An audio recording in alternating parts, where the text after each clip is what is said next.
म्हणतात हे त्या भगवान शिवजीकडे काही नाहीये, मलिन आहे, अमंगल आहे.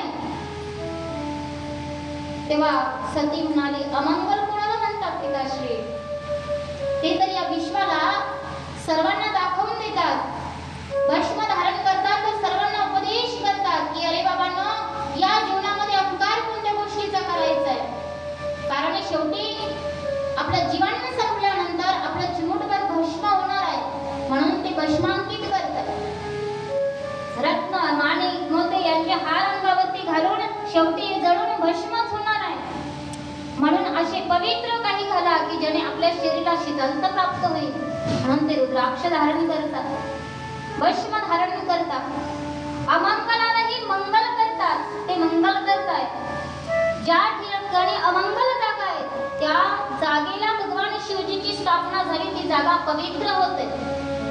ते पवित्र करणार आहेत आणि तुम्ही माझ्या पतीला अमंगल म्हणता. मी माझा अपमान सहन करेन पिताश्री, पण माझ्या पतीचा अपमान सहन करणार नाही.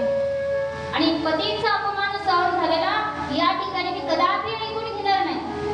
दक्ष प्रजापती जेव्हा म्हणू लागला तेव्हा अगं तुम्ही त्या भस्म उभी ती लावणाऱ्यासारखी झालीस, तुम्ही त्याच्यासारखीच विचार आता मनामध्ये धारण करायला लागलेस. म्हणून जशी आली तशी निघून जा. पिताश्री या ठिकाणी आले, माझ्या पतीला या ठिकाणी यज्ञामध्ये भाग मिळाला नाही तर तुमचा यज्ञ संपन्न होणार नाही. म्हणून या ठिकाणी जी सती तुमच्याकडे साक्षात आदिशक्ती